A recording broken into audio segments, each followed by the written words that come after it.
Good morning, everyone. I am Ashar from Black Pearl. Thank you for joining us this morning. We have organized this session to guide you to develop an employee-centric strategy that is completely aligned with your people and in line with your business. Being in the industry for a long time, we've played an essential role in providing impactful and diverse HR solutions to our clients. HR is in a critical position right now to design a future of work that goes beyond the pandemic. If you want to hone your HR strategy skills or simply learn tips and tricks from the HR leaders, this webinar is just for you. We've sent a few reminders a few days ago regarding our Q&A sessions. You have three ways of asking our speakers your questions. You may send them in the webinar general chat box, or you can personally send me a message or simply raise your hand. Yeah, I'm sure you know how to raise your hands. There's a person up there, a little emoji on top of your window. So it's time to know more about our speakers. Dina, would you like to kick off? Thanks very much. So good morning, everybody. Lovely to have all of you here. So my name is Deena Donayre. I'm the HR director for a group called LMVH, and I oversee all of their beauty brands here in the Middle East and Africa region. I've actually been in the region for about 25 years now. So I've spent time in Kuwait. I've spent quite a lot of time here in the UAE. I'm also sort of partly from the region as well. I'm half English, and believe it or not, I'm also half Egyptian too, which plays very well in terms of really connecting in with a very diverse community that we have here. I've been very fortunate to have industry experience, not only in my current sector, but also in blue chip industries and in high tech. And also in government sectors as well. So I really hope that today I can kind of draw upon some of those experiences, across that board to share with you today. Great, thank you so much, Dina. How about you, Rhency? It's a beautiful morning here in Dubai. So good morning, Dubai. Happy Thursday. If you're joining us from overseas, good morning, good afternoon, and good evening. Thank you for joining us today. So my name is Rhency, Florencio Padilla. I used to work for a company called Childhood Group. It's a luxury retail company. Most recently, I set up my own consulting business called Perky People, where we design happy workplaces. I am a practitioner of design thinking, employee experience in the space of HR, where I facilitate a lot of experience designs in the workplace.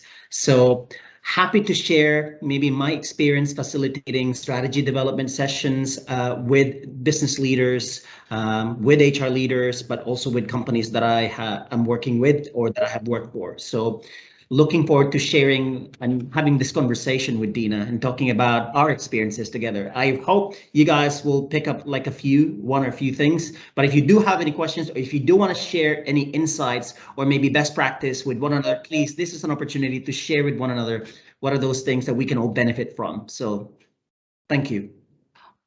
Great stuff. Thank you, Rhency. Just for your FYI attendees, we will be recording this session for future reference. So yeah, I think we are ready to start. Dina, Rhency, the floor is yours. Go on. Thank you. Thank you. Okay, well, since we're talking about developing a strategy like during the pandemic and beyond, I thought like maybe a good place to start for us, Dina, is let's first understand like what exactly is this people or HR strategy? Because oftentimes, at least from my experience, when I facilitated strategy development sessions with HR leaders, even business leaders, what I noticed was sometimes they just put together an action plan, but not really a real strategy. What's your take on this? Yeah, it's a really good question, actually, Rhency. And I think it's something that we've learned the hard way along our careers in terms of what really, makes for a very strong strategy. And I'll say quite simply, it's really your North Star. It's really your kind of like your overarching vision of where you want to go as an organization. And your strategy shouldn't be something that changes every year. And if you've constructed your strategy well, it should stand the test of time, at least for kind of the foreseeable future until the next 5 years, at least. So I think what's really important is in terms of, and what we'll discuss here is more about the creation of that. How do you get the point where you have created that bigger vision of where you're looking to go as an organization? And I think that's really kind of the key thing. If it's something which is standing the test of time and you can keep on referring to, then you've probably cracked it, that you have actually created a strategy. But all too often, as you say, we tend to focus much more on specific. Is everything okay? Okay, yeah, we're good. Yeah. Are we having an issue with sound, or are we okay? No, we're okay. No. I can hear you. No. Go on. All right. Okay. Good. Yeah. So, I mean, Rhency, what about you? When you've sort of like worked with other organisations, would you say that resonates too in terms of, where you've seen it being successful, that it is this kind of, and actually sometimes very simple, but very visionary, clear statement around where the organisation and where the people want to get to, and that's something which is kind of almost like a magnet that pulls the rest of the business towards that overarching goal? Yeah, totally. I think like when it comes to putting together an HR strategy or people strategy, I think what was missing, at least from what I've seen, is it's not well articulated vision, because the vision should be like what you're saying is the overarching North Star of what the company is really trying to achieve. And then you basically bundle that with your strategic pillars, which are basically choices. So you have your dream. Think about your vision as your dream. Like this is what you would like to be in the next 3 to 5 years. And your strategy is basically the choices that you will be making in order to achieve that big, hairy, audacious goal that you have for your organization. And for me, at least from what I've seen during the pandemic, facilitating the session, is that strategies need to pivot. Especially if you think what you put together last year is no longer relevant. I think it's super important for people to be flexible and agile with how their strategy are actually playing to their advantage or not playing to their advantage. So that's why for me, what I have again seen is it's super important that you review your strategy not only once a year, you review your strategy on a regular basis. Make it part of your quarterly, monthly meeting to know if it's still relevant, because I think with the current pandemic now, things are changing and they're not changing, they're changing really fast. Yeah. So as HR leaders, it's super important for us to really closely work with business leaders, but also like hear from employees, have that dialogue with employees on what really matters to them at this point in time. Yeah. I totally agree with you there, and specifically in terms of like having that agility within the strategy. And I have to say, like for me, this is probably the most exciting time to be in this profession.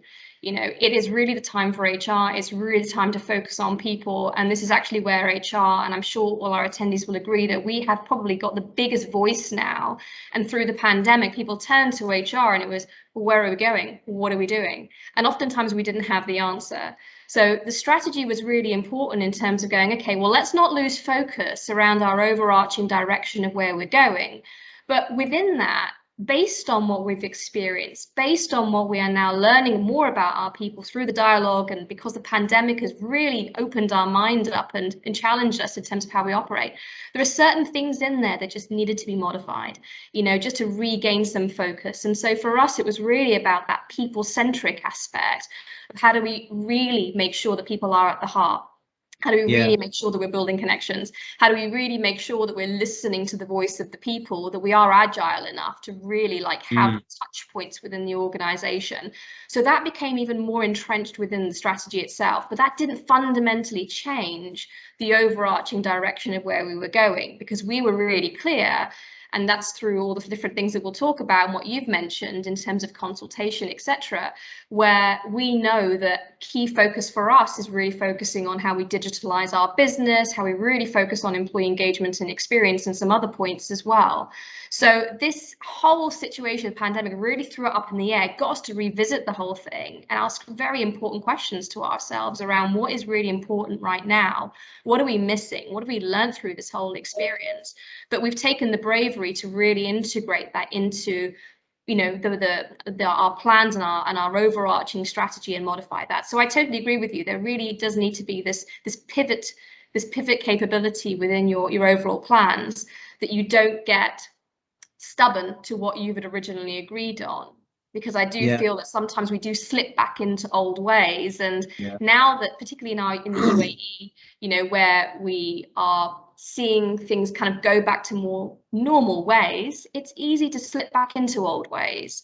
It's easy to go back into the old routines, or, you know, kind of go back into old methodologies, where we need to really, you know, hold on to some of the innovation, some of the change, a lot of the rethinking and redesigning of our plans and our strategies and our ways of working, and that we continue to integrate that to help us evolve. I've got a question there. Sorry, Rhency, if I may. How do you embed resiliency to change in your HR strategy? Say that again, please. How do you embed resiliency to change in your HR strategy? Okay. Can I give my go ahead. I think when you talk about resiliency, it's really about like pushing through, making sure that whatever happens, like you make it happen. You know, like no matter how many failures you do, you actually make it happen. One thing I've learned, because also my background is learning and development. So I was leading a back office capability, which involves also leadership development. What I have seen a lot when it comes to resiliency, it starts with the mindset. So if you have your L&D team, if you have a training department, and as HR, we need to really look into assessing our current mindset. You know, what's our roadblock? What's stopping us from maybe pushing boundaries? What's stopping us, or what scares us? What scares us to take the first step? What scares us to be bold? What scares us to do things differently? Because resiliency is pushing through despite of the roadblocks, despite of the failures that you can expect to face when you execute your strategy. Yeah, I totally agree with you. I mean, it's people. I mean, it's people, and it's us as individuals that live the strategy, live the plans, and move through the, you know, the sense of being resilient. So I agree with you. The inward reflection is super important, and it starts with yourself as a leader. And, you know, I'll probably share from my own personal example of, like, you know, through this whole situation, it taught me a lot about myself, and I was willing to look at all aspects of myself to assess my level of resiliency, grit. How's my mindset? How am I showing up? What am I also projecting to others? Because when you are sitting in a position of leadership where you are helping to drive forward the business and you're taking your business leaders with you, people look to you as the role model for this. And then likewise, it was very key for me to look at my team.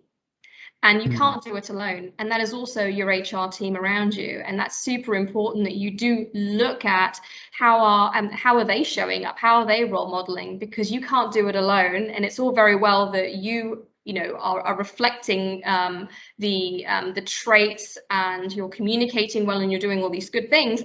But if your team aren't doing it around you, then, you know, you're not going to have this full cascade throughout the organization, and you're not going to build the momentum for the relevant change to overcome anything that comes up as a roadblock, or any challenges, and addressing any fears, because what stops us is moving forward is any fear that we face. And I've seen that a lot in our leadership, where there is a real strong sense of fear, and also within my team as well. So what do you do to overcome that? And it's about also spending time with your team. Where are their fears? How do you, upskill them in terms of their knowledge and their experience? How many touch points are you having with them? Are you spending time with them on a one-to-one, mentoring them, and really having a strong dialogue about how they're doing and how they're managing and what they need, versus just focusing on, productivity and the tasks in hand, which is very easy to do.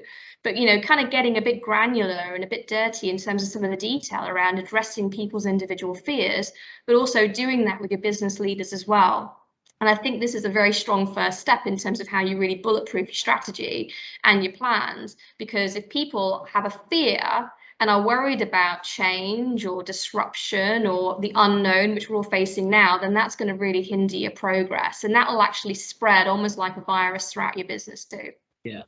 And if I may add also, maybe concretely, I have facilitated like a strategy session maybe about 2 years ago, and this is for like the finance people, accounting, and treasury. One thing that we did differently in that strategy session was anticipate basically what are the obstacles. So we looked at what are the values of this community, so that we know whatever happens, we will go back to the core values of that particular function.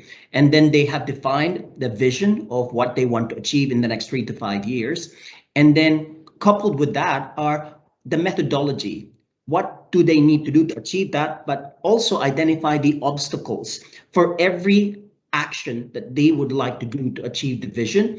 They anticipate what are we expecting as obstacles. So when you think about building resiliency, it's also helping you prepare for what you're going to be facing in the future. So in a way, you're minimizing the risk, but also preparing yourself, the HR team, but also people around you on how to tackle that particular challenge. Obviously, you won't be able to prepare for all the obstacles. And then lastly is setting up that measurement, making sure that you know what does success look like for you. Because essentially, when you have a strategy and you don't have the measurement, then it's going to be very stressful how far you are in terms of achieving whatever it is that you want to achieve. So setting up the clear metrics that not only sits well within the HR realm, like what we know, but also making sure that the business understands your success measures as well.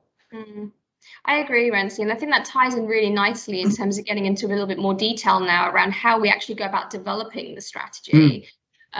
Because I think this is a bit of a minefield for people. And I think typically HR, we end up doing this independently because it's easy to do. So we kind of go, well, we know our organization, we know what's going on. So we're going to define this, and maybe we define it just as an HR team. And then we then keep it within ourselves, and we try to do all of these things independently without doing the engagement around us. And I would say kind of like that was probably what we'd be doing in the past. But I think right now, around where HR leaders and teams need to show up is 100% through this very challenging experience of co-creation. And it's not easy. It's not easy because you are really trying to engage a multitude of people and work across many, many different data points. So I would say, first of all, do your homework, understand your full landscape and what you operate with. I mean, we've got a lot of data in HR that are already in our hands, whether it's through our HRIS systems, where we can pull out very important data on demographics and all of that good big data analytics information that we've got access to. So really understand what's going on and look at some of those key levers and indicators, which maybe be defining some of the more subtle issues that you are seeing as an organization. So really being attuned to that. And if you're not good at the detail, then find somebody in your team who is good at doing that. And having that is actually really good in terms of building some credibility HR-wise, that when you do speak to your leaders or you speak to your business, you're armed with facts. And I think that always helps. And we see that with our finance counterparts. They get listened to a lot because they've got the data, they've got the numbers, they've got the facts. And that's why they tend to get relied on a lot. But HR-wise, we need to get better at doing this. And we have the information. It's making it meaningful and understandable. And our skill has to be in interpreting this information into looking at what does that mean for us now? And actually, if we carry on this way, what would be the longer term impact? And that would then inform maybe some of these, as Rhency said, this big, hairy, audacious goal. It could be linked into that. They say, well, if we don't make this change now, say we have a really, really high absenteeism rate in a certain pool of people, or it could be a very core skill that we're losing. If we don't tackle this now, then we're not future-proofing our business. So we need to set that as a strategic priority. So I would say, you know, really this whole landscape sweep in terms of data, looking at your political, economic, social environment, you know, looking inwards, looking at the culture feels, you know, doing a survey, getting information on people, from people through workshops, etc., are really important. I know Rhency's done a huge amount of work on this. Rhency, what have you got to add on that one?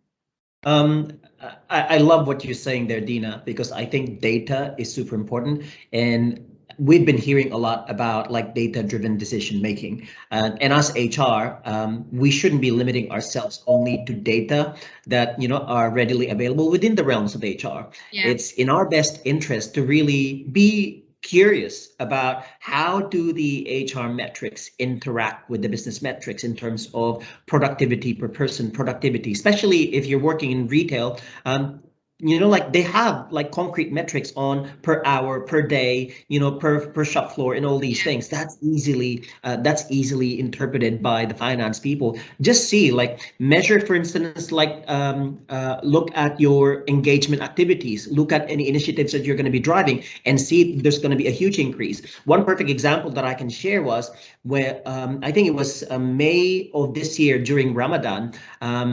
I facilitated a design of a recognition program. And one of the things that the main objective of that recognition program during Ramadan was to boost the sales of this retail company. And what happened was, as a result of creating that, we were able to see, as a result of that recognition program, the sales have increased by 30 to 40% in just 1 month.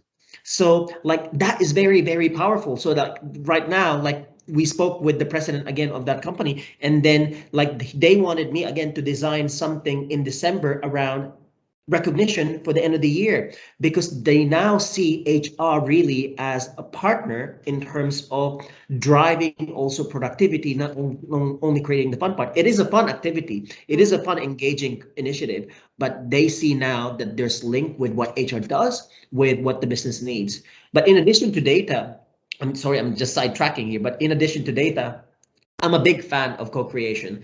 Being a design thinker, being design practitioner myself, design thinking practitioner myself, I really believe in co-creation. Where do you start your strategy development? It's co-created with people. Like what you said, Dina, in the past, it's always a CHRO, an HR director, an HR manager who will do the job and pulling out data and, you know, do whatever, and then hand it down to people to execute. I think this is where we see a lot of people not buying in to the strategy. But when we involve leaders, when we involve employees, so think about this as your data points. So getting input from the business, getting input from the employees, so that when you put together your HR strategy, you know it's what the business wants, but it's also what the employees need. Because as HR, sometimes we find ourselves in a tricky situation where we're always in the middle between employees. Are you pro people? Are you pro the business? But you don't have to feel that way. That's why you have to co-create the strategy with them so that you know what they want, both sides, and then you just facilitate that discussion. Yeah, I agree with you. You know, I think one of the hardest learnings for me, and, you know, I think this comes from sort of like when I was a lot younger and, you know, you really believed in something and you want to do it because you felt it was right.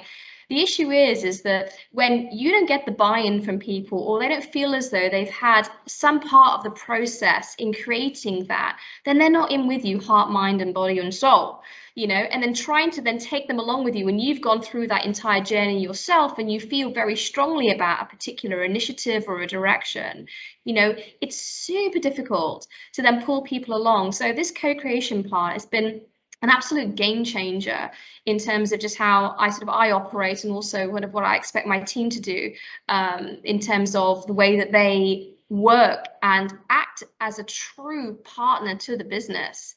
And it's not an ego battle in terms of who created it. The importance is, let's not lose sight of it. It's around people and what we're trying to do for them, you know. So whoever came up with it, it doesn't matter. The point is that we're all on the same page with the objective. And through this co-creation, people all feel as though they're part of that process. They're heard. You know, you as individuals will want to be heard. Everybody wants to be heard. Everybody wants to have their voice.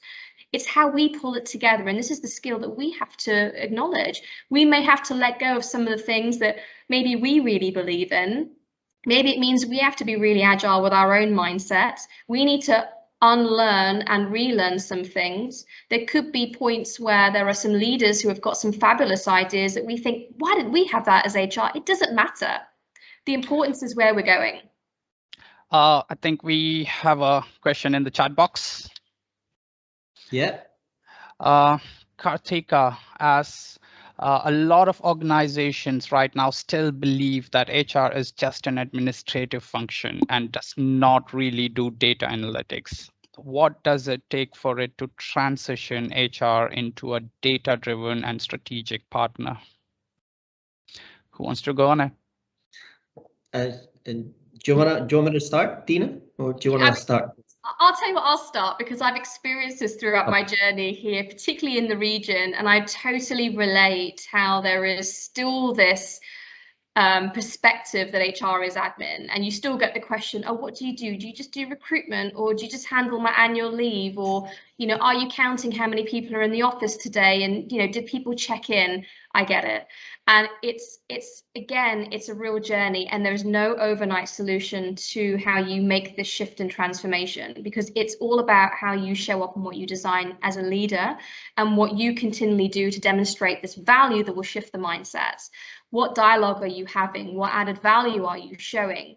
How are you challenging them? And how do you also stand in your strength to say, that's not what we're here to do. This is what we're here to do as HR.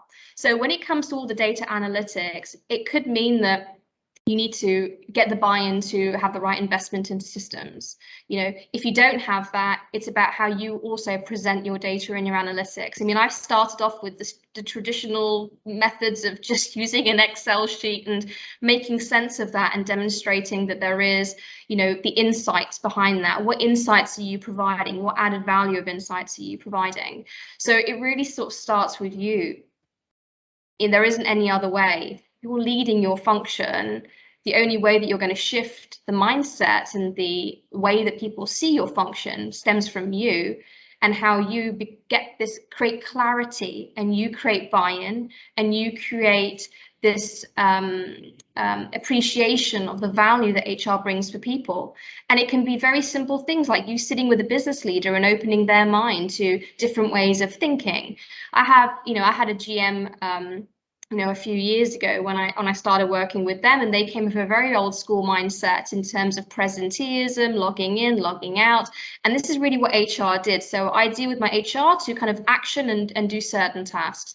You know, we had some very difficult dialogues with each other, you know, where I had to stand my ground and actually really challenge them in their thinking to the point of uncomfortability, you know, before we finally had a radical breakthrough with each other of mutual appreciation and understanding. You know, so I think if you don't stand firm and you don't listen and you don't appreciate the perspective of where the other person is coming from too, because some of it is this battle between the minds of they don't have the full understanding, so they come from maybe a place of not having the knowledge, maybe coming from a place of, you know, it's not their fault, it's ignorance. They haven't seen, you don't know what you don't know.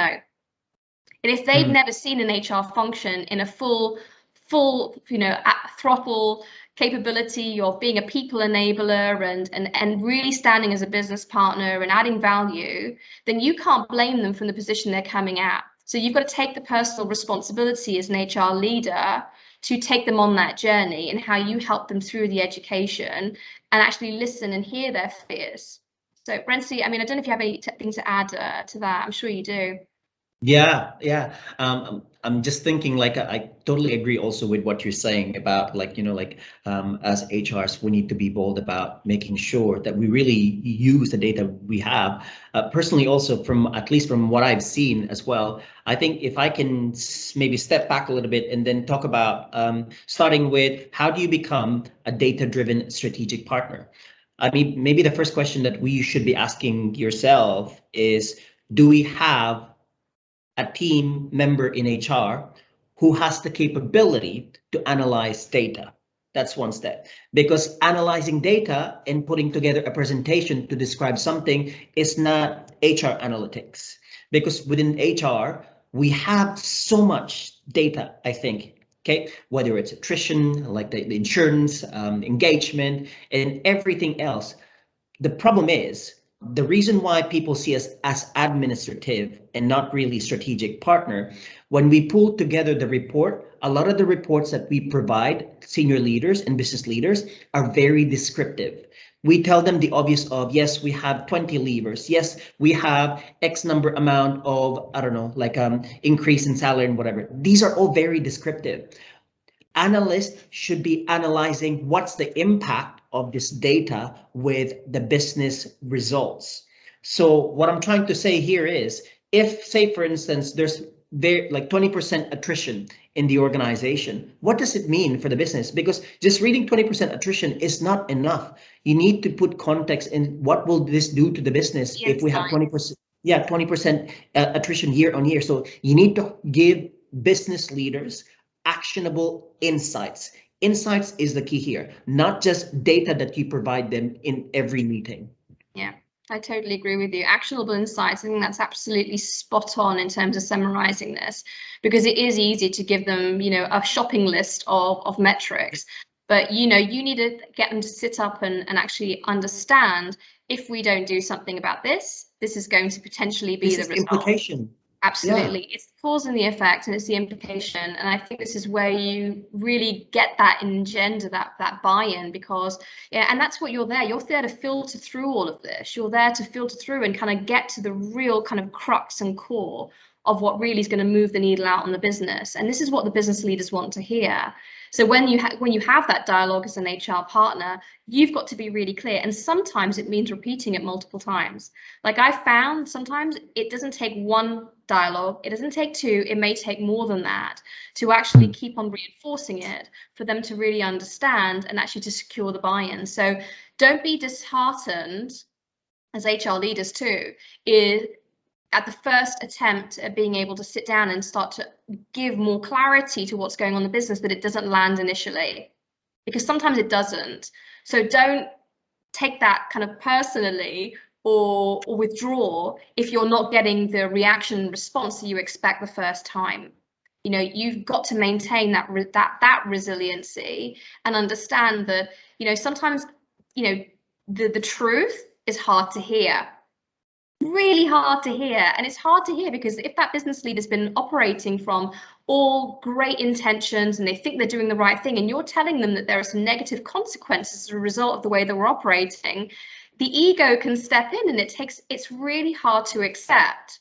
So, you know, you need to really also think about the individual or the individuals that you're working with, how they would best receive that message, how you would also best receive to translate that information to them in a way that you're going to secure their buy-in. Because what one way may work for one leader, very direct, look, we're in a real mess here, we need to sort this out, to maybe trying a different approach with somebody because they may have been very emotionally invested in what was happening, that for them, it could be super difficult to accept, and they will go into a denial phase, or they will completely dismiss what you're saying.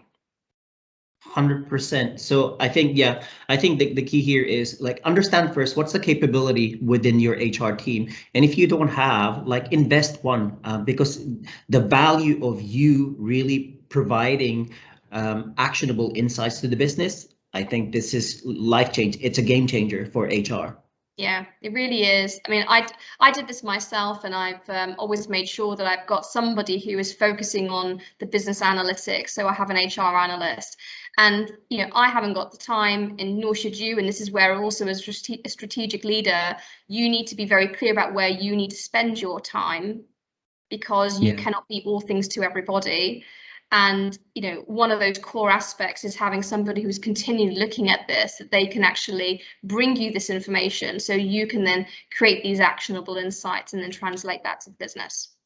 If I can also add, sorry, if I can just add something there also, something very important also, because I think with the amount of data that we all receive on a daily basis, even the business, this can be also overwhelming for a lot of people. So as HR, I think we need to simplify how businesses also, or people that we serve, actually see data as well. I mean, there are tools there like Power BI, for example. I can't remember what's the other one, but basically like these visualization tools where you pull together everything instead of there's one dashboard for this one, another dashboard for this one, another dashboard for this one, this, you know, like your message gets diluted because like you or your leader are trying to look at two different things, or trying to look at many different things. So I would encourage everyone to really see how you can synthesize or maybe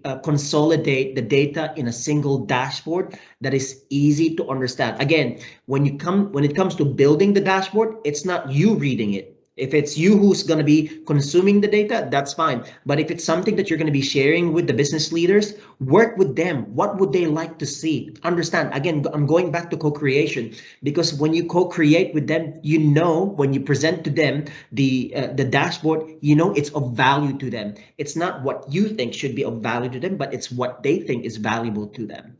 Yeah, Rhency, I think I'm laughing because this is so tempting to be, you know, excited also by all the different ways that you can collect information. And I think this is again going back to even in terms of your strategy, when it comes to your HR team strategy and how you operate, having that clarity. And I can't stress enough how important it is to keep it simple. Keep it simple, keep it coherent, and keep it consistent. Because if we keep on changing ourselves, it becomes very, very complicated for the business to assimilate, and also for us to have a sense of, you know, depth of understanding on things, because we're chasing lots of different data points. Power BI, I absolutely recommend it. I mean, if you haven't invested in Power BI, this is a tool which will probably revolutionize the way that you look at information in HR. Any sort of like big data analytics dashboard saves a lot of time. Dina, Rhency, we've got another interesting question from John Gilbert in the chat box. He asks, how do you differentiate forecasting and predictive analytics? Okay. Well, I think to be honest, like when you talk about forecasting, I always think about numbers. So you can forecast the business in numbers. But when it comes to predictive analytics or analysis, you're talking about not just numbers, but also the behavior. So this is why it's super important. So perfect example, when you talk about, I don't know, 20% attrition rate, you can forecast that next year you will have a 30% attrition rate because of so and so and so. But predictive analytics is when you have 30% attrition next year, what would change? What are the sentiments, if you like? What behaviors, what will change within the organization? The implications beyond the numbers. I don't know if you have anything else you want to add there, Dina. No, I don't really, to be honest. I mean, I think this one is I mean, you know, it's a bit of a crystal ball thing as well. I mean, behavior is, you know, we can do as much as we can to try and predict it. But again, I think it comes back down to looking at and being very clear about where we want to go, and being clear about the type of organization we have and the type of behavior that we also want to be fostering within the business. And that will kind of create some of the key triggers there. And I think this also this actually ties in very nicely to a key thing now that I think that all HR teams need to be looking at is looking at roles and rethinking roles and rethinking how that links into the behaviors that we're fostering with people. And this is a very complicated sphere now in HR, where we're almost like totally looking at very, very different ways of operating, different roles. What would that mean also in terms of how roles then evolve and how behaviors evolve and what that could look like in the future in the context of also very complex working environment that we're now facing as well. You know, we're also shifting the ways that we are working and operating. We're working from home, we're moving towards hybrid working models. We're using digital communication a lot more. We're dealing with quite a lot of unknowns here. And I think that's okay. And it's okay to sit in this sphere of not necessarily having all the answers. And I don't think anybody now, and if you've done your homework and you're on the forums and you're looking at a lot of the big research at the moment, a lot of people don't have all the answers, and we really are in this period of complexity and unknown. And I think, you've got to, the analytics are super useful. The forecasting is very useful, but there's a lot of unknown context that actually creates, again, an unknown outcome. So I think we need to kind of surrender a little bit to that and actually really be focused on feeling into what's happening in the business now and being really in tune with subtleties, looking at culture, looking at behavior, looking at interactions with people, looking at things that maybe are a little bit, not obvious, the unobvious than what we were looking at before. Thinking outside the box on that one. And so for me, some of the key cues that I've been looking at are, individuals. Okay, you're working remotely now. How engaged are they really? And have I seen trends in individuals who are now maybe a little bit more distant than they were before? And they're using the experience of working from home as a way of disconnecting, or maybe there's other things going on there, mental health issues. There's a lot of unknown things. And so for me, mental health now is a huge area for HR, which is now, just to share with you transparently, on my strategic agenda, because health of people and well-being has come up as being a really core factor in this changing complex of environment. So the forecasting, all of these aspects are super important, but let's not discount that we're dealing with human behavior. And it's super difficult to predict that. And we need to be very human ourselves to be looking at what's going on in our organization and being close to our people, that we can draw from a sense of intuition and from the data of what is happening, that we can kind of start to see some of the markers and triggers of what might be coming out as future predictors. I hope that makes sense, Rhency, and how I explained it. Yeah, and if I can add here as well, it's not only the numbers that we're looking at. So when we talk about like maybe predicting what potentially the behavior would look like in the future, this is why also it's very important for HR not only to run surveys. Yeah. You should be running like regular focus group sessions, regular interviews, regular workshops to really understand like what people feel, what people think, what will happen if this doesn't change and all these things, because the survey can only give you so much. At least my experience with surveys, I've designed so many surveys, I don't know, at least people, yes, you can quantify everything on survey, but I can guarantee you, when you run a focus group session, when you run an interview, sometimes people tell a completely different story than the number. Because whether we like it or not, people still are hesitant about filling out the survey because they don't know who is watching. They don't know who is looking at the back end of the survey. So that's why, like, especially now, again, during the pandemic, people are fearful. People are insecure about their jobs. So they're trying to, not rock the boat and just do whatever like the organization's telling them to do.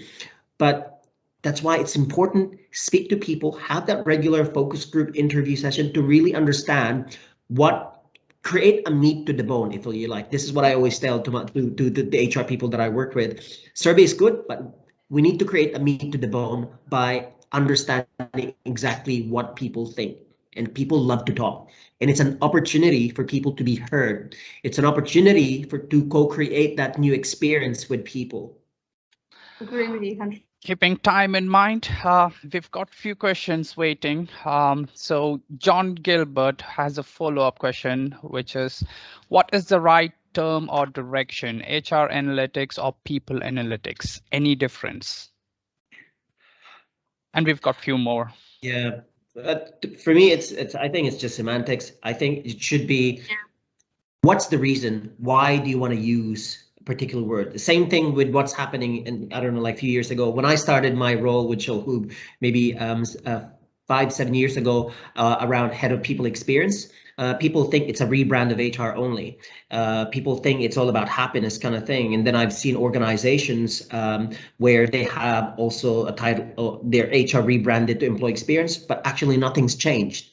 So I would be cautious about like just using one or the other, but it's the intention behind it. Because whatever you want to call it, but your intention is clear to provide analysis, it doesn't really matter. Yes, it does to a certain extent because words are powerful, but like it's more powerful if people know the intention behind the name. We've got another question in the chat box from Kafa Al Tamimi. She says, during the pandemic, the first action taken in many organizations is cost, especially employee salary reductions, redundancy, and a lot of layoff and restructuring. I believe she means, what is your take on it? I'll answer this one. I think businesses need to do what they need to do. At the end of the day, I would never have any judgment towards how a business necessarily actions. I think it's the how you do it. And I think the key thing is the communication to the people, the doing things with empathy, with understanding, and trying to really keep people at the center of your decisions, regardless if that could mean a negative consequence for them. I mean, I'm fortunate that I've been part of an organization where we really took the decision to protect our individuals and our people, and we had the means to be able to do so. And, you know, it created a lot of very positive byproduct for them because they felt looked after, they felt, you know, that they were part of this community, and we walked the walk on that one. But we also had situations, you know, where we did have to take some tough decisions. And I think the way that you do it is very important. I've seen examples of where companies have not necessarily done it in the right way and have taken a very impersonal approach. And unfortunately, that impersonal approach has caused some consequences to the recovery now, once we're now coming through the pandemic. It leads to a loss of trust with people. People then go into fear mode. You don't see them taking risks or showing up in their full productive nature because they'd be concerned that they could lose their job. So when people operate from a place of fear, because they are unsure about what's happening or what could happen to them, or they see things happening to others, then you've got a problem. And you know, the importance is trying to recover. It's not impossible to recover, but it may mean that you need to be authentic, open, transparent, you know, take the real brave step of actually even recognizing that maybe you didn't do the right thing. And actually, you know, what you've learned from that, and, you know, you've got a sense of regret in terms of the approach that was taken, but you've learned from it and you wish to do things differently, and then really re-engage and connect through some of the methods that Rhency spoke about, which is having dialogues with them, having focus groups, understanding their fears. So it's very difficult for me to sit here and have from a place of judgment on how businesses operate, because companies need to do, regardless of how small or how big they are, and it depends on whether you're a startup business, whether you're a great big multinational company that may have more means. Everybody has their reasons, but you've got to articulate those reasons clearly, and you've got to really make sure that you are taking it from you know, you've got to think about the individual. You've got to think about the impact on them, and as best as possible, you know, you need to take a very people-centered approach with empathy and transparency. Rhency, have you got? And I know that you've also sort of seen the aftermath of this, so this must resonate massively. 100%. I think with you, because like you guys were lucky because you didn't have that. But at least my experience last year, was it last year, 2020? Yeah, it was last year, where, you know, like we've taken a cut. And I completely agree with what you said. It's how they did it. Like they did it by keeping people really in mind, how they would feel. So people who were made redundant were given not only 3 months of severance pay, but also 4 months, 5 months, 6 months, whatever is the case, because we review the cases. But more importantly, if people wants to stay in the country, they were given you know, time to stay in the country and find a new job. But I've heard from other maybe network where they just cut the job straight away without letting people know, and then, you know, like without extending anything, even canceling the visa whatsoever. So like these are two things, like both companies are struggling, but two companies doing things differently. So I think and that actually made a huge impact on how people feel, but also how they engage with the organization at that time. If I remember correctly, that was when we did a survey during that pandemic. That's when we saw the highest result of whether it's engagement, intent to stay, or employee net promoter score, because really people felt that HR was there to support them, that the organization didn't just treat them as another staff member, but we worked with them.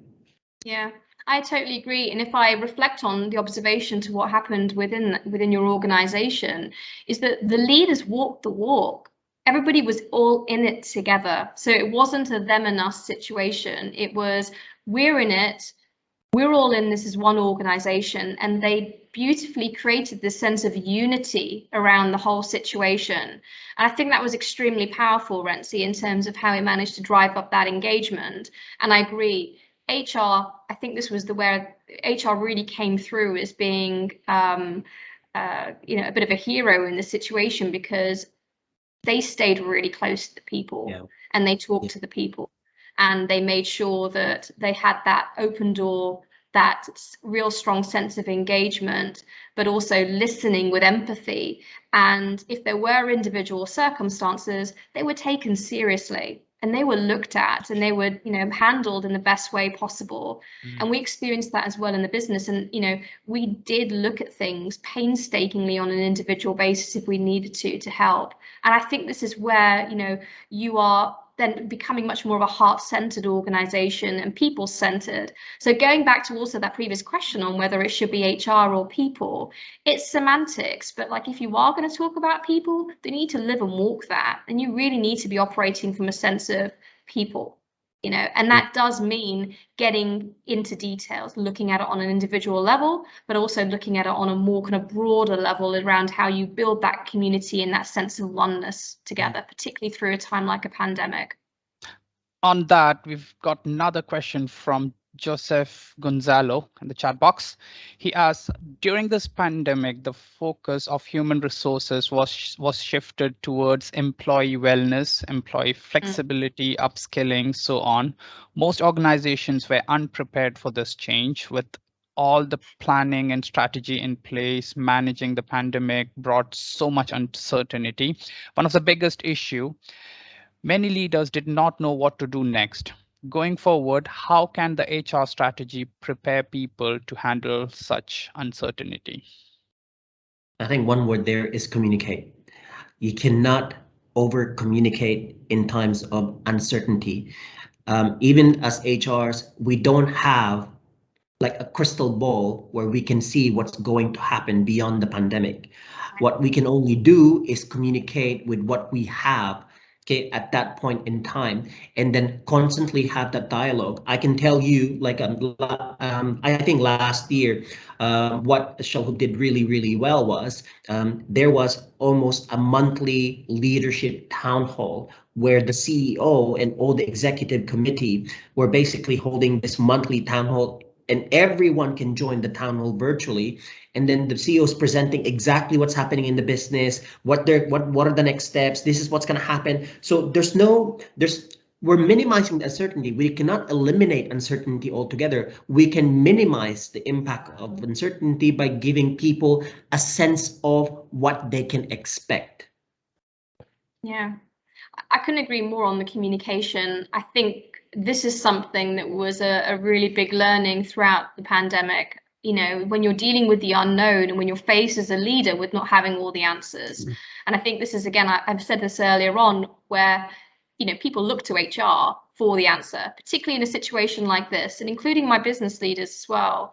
So even communicating and being transparent to say you don't know or you're not sure yet is really important, because you don't have to have all the answers, but by nature of just keeping people informed and actually regularly having those touch points to say, this is where we're at right now, but we're not sure about the next steps, but we'll keep you informed, and you do it.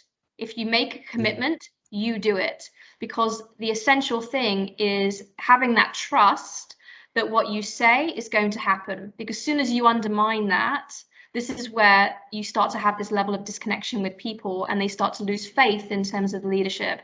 So communicate is absolutely key, whether it's trying to get people face to face through town halls, or whether you do it digitally, or whether you have the cascades through Teams. So to give an example in terms of how I managed it with my executive committee, we met on a weekly basis.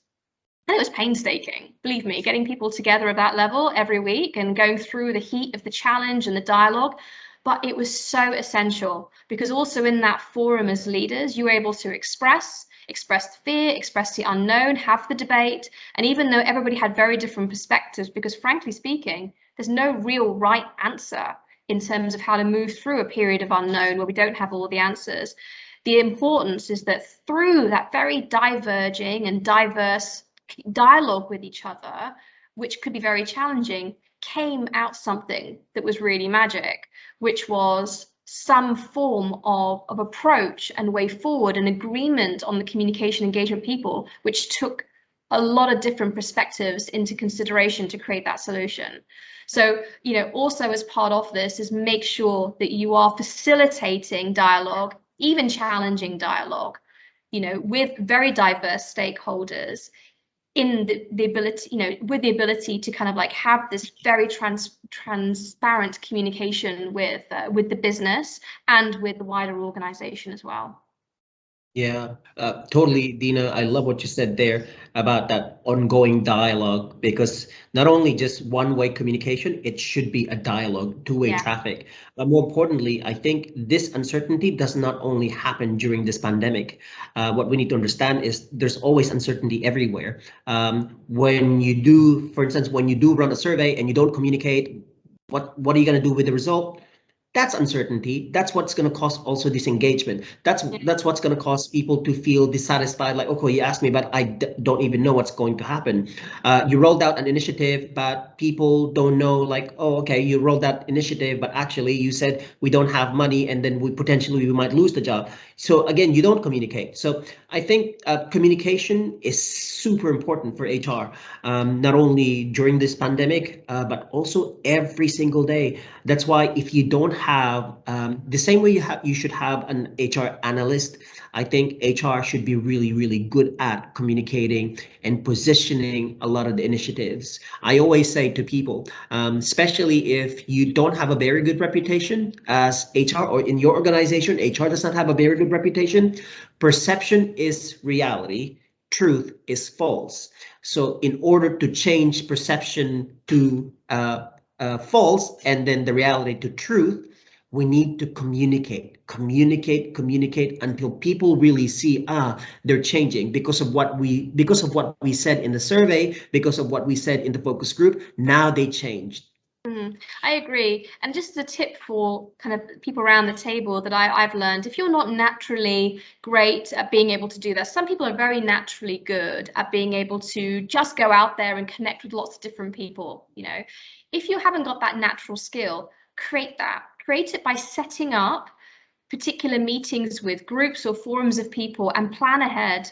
So, by this nature of planning and actually listing out the individuals that you need to communicate regularly with, those that you need to have touch points with, and then actually planning that into your diary, you will make it happen. Otherwise, if you're leaving it by chance, the stuff gets in the way, the day job gets in the way, and you may have all good intentions to do it. So I would really strongly recommend that you get just as strategic and just as, detailed in terms of your planning when it comes to communication, to not leave it to chance, but to leave it by design. Speakers, we've got like 3 minutes left in the session today. So maybe we'll just give our tips. If we have go for it. Top tips, Dina. What are your top tips in developing strategy? Okay, so top tips for me, I would say you have to live and breathe it on a daily basis. And that's also holding yourself to account. So go back to it, look at it regularly. Are you doing it? What's missing? Who do you need to speak to? Who do you need to bring the buy-in? So I would really recommend that you really live and breathe this on a daily basis. If you don't, then it's not going to happen, because you've got to be the central pillar as an HR lead in this people strategy in order for it to have longevity and for it to be lived on a daily basis. So hold yourself to account really fiercely and get yourself an accountability partner if necessary to make sure that you do it too. I'll say the second thing for me is really celebrate the wins along the way. We're not very good in HR at doing our PR. We're not very good at HR at also celebrating and actually seeing when we've had big milestones. And I'm sure all of you work super hard to make sure that you move the needle out on all of these actions within your plans. So celebrate them, and it's okay to let your team know that, you know, they've had success. Let people know, you know, hold forums of recognition and actually really celebrate the wins that you have along the way. And I would say the third thing is learn.